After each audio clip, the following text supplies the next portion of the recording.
is Alaskan natives versus global warming. Alright, so our broad topic is global warming. And you might ask, what is global warming? It's something that's actually been around for many years. And it's basically where energy from the sun is absorbed by the earth because ice and snow are being melted. So what happens is the sun shines in, and what's supposed to happen is the light is supposed to bounce off the ice into space.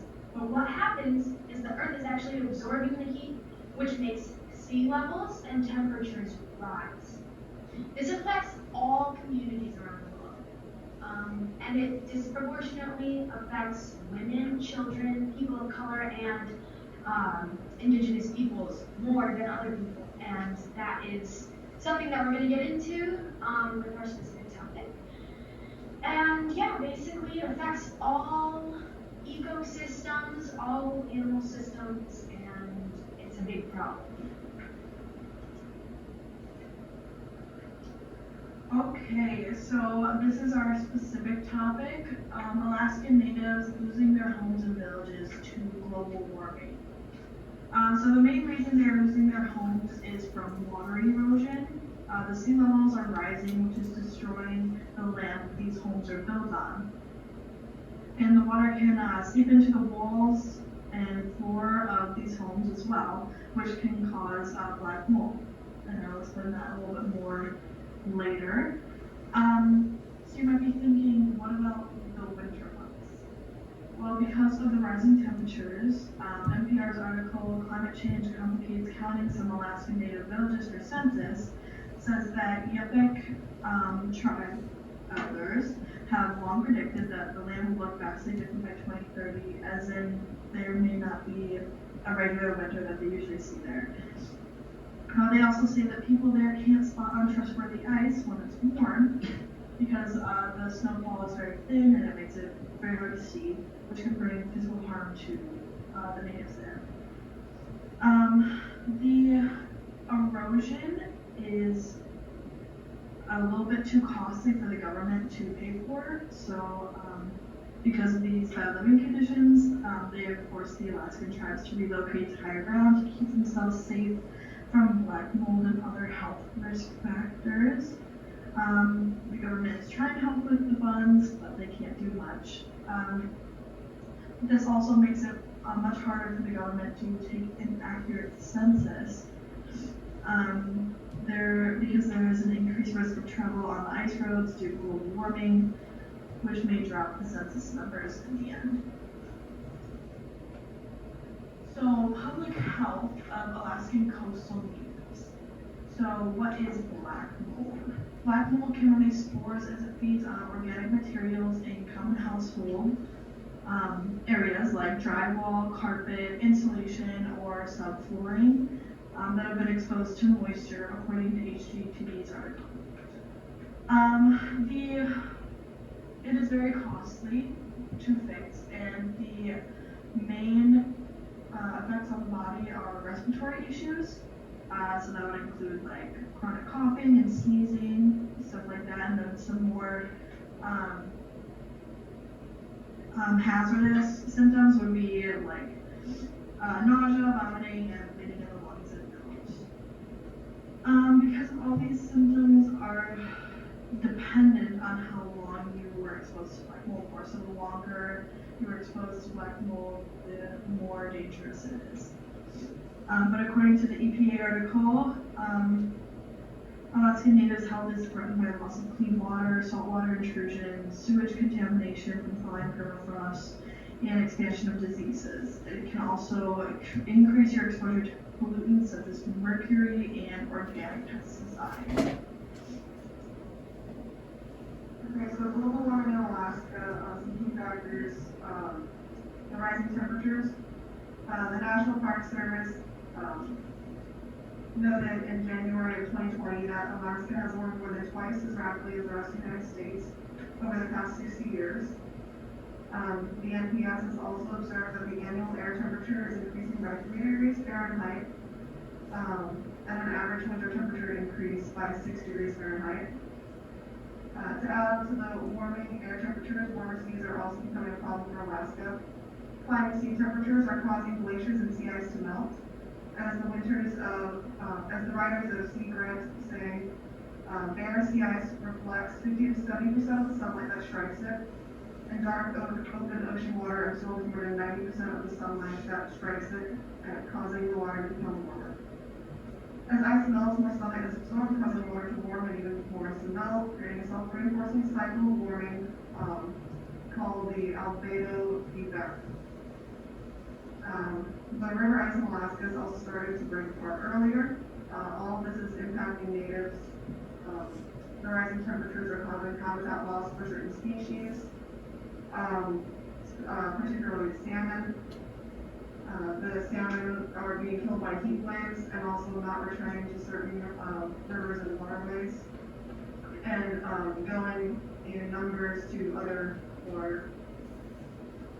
Another thing to note is that the elders and hunters of the Canadian tribes have spoken about the discoveries of new invasive species that have accompanied the effects of climate change.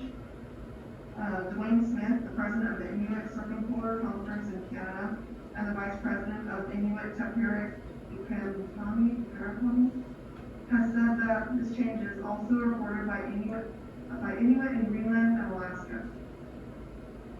Smith has also noted a decrease in the lemming population, which is a stable species and small rodent. Arctic marine mammals and birds are also facing the threat of extinction as the ice melts. Animals such as polar bears and seals, which some tribes may hunt as a food source, will take a major blow if the ice continues to melt. However, the ice is not really melting. There's the issue of permafrost. Permafrost is frozen subterranean soil that stays frozen year long. According to the EPA, the Environmental Protection Agency, 80% of Alaska's surface lies above permafrost. Due to global warming, permafrost is melting, and this is causing some of the soil to sink in. The melting permafrost has possibly damaged the infrastructure of Alaska's transportation, like airstrips or highways. The melting permafrost is doing a lot more than that, though. Melting permafrost can make for marshy ground, and pre-existing houses and villages aren't prepared for shifting soils. The EPA reported in January of 2017, more than 30 native villages are either in the process of or needing or relocating their entire village.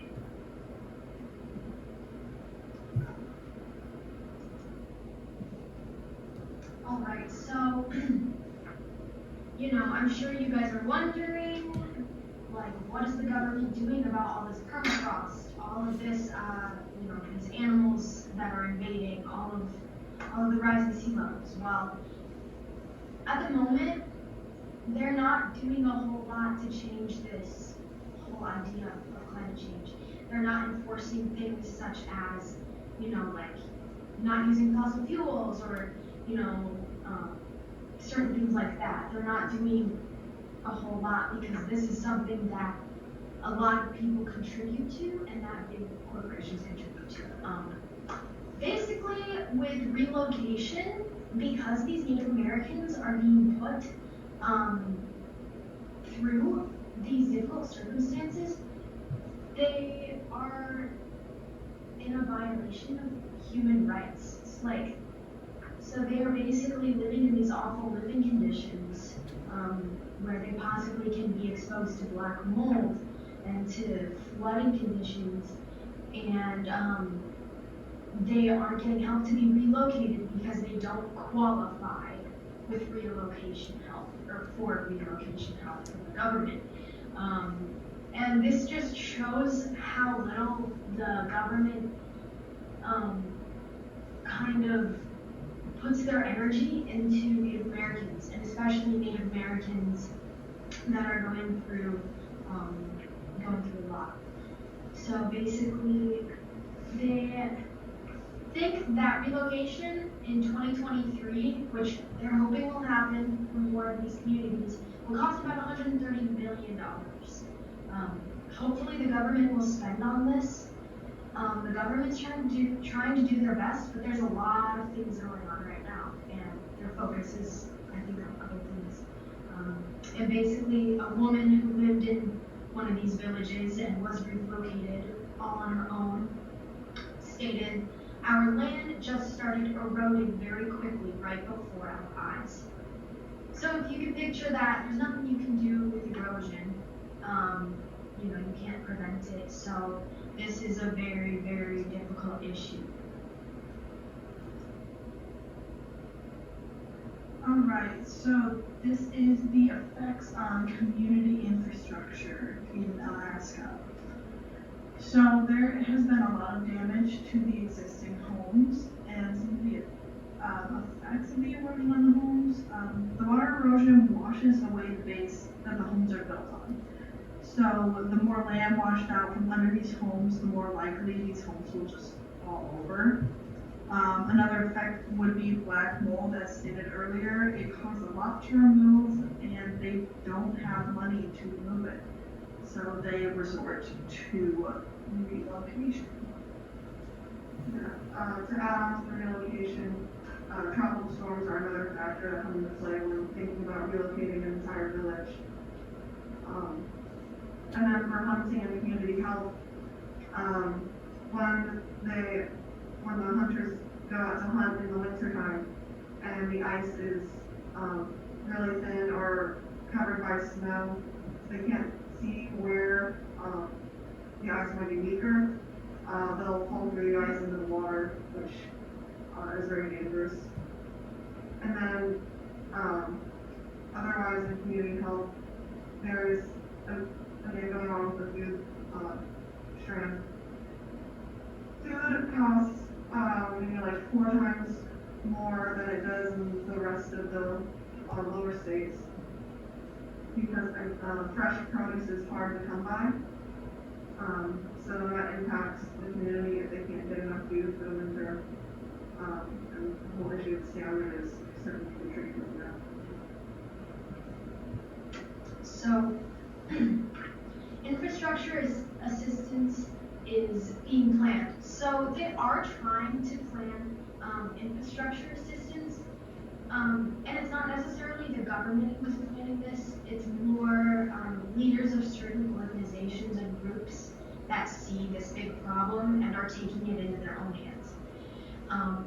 And if you look at this picture, you can clearly see that there is not a whole lot of extra room for more erosion to happen.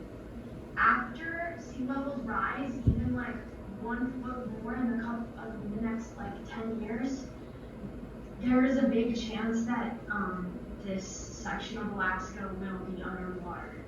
And just think about all of those families that live there, all of the people that live there who are just trying to get by, and they're affected by this immensely. And then a report finds that it will cost, infrastructure assistance will cost anywhere from $110 to $270 million, which is a lot of money. However, hopefully they will decide that it's important that we keep the lives of Native Americans in Alaska safe. So our sources.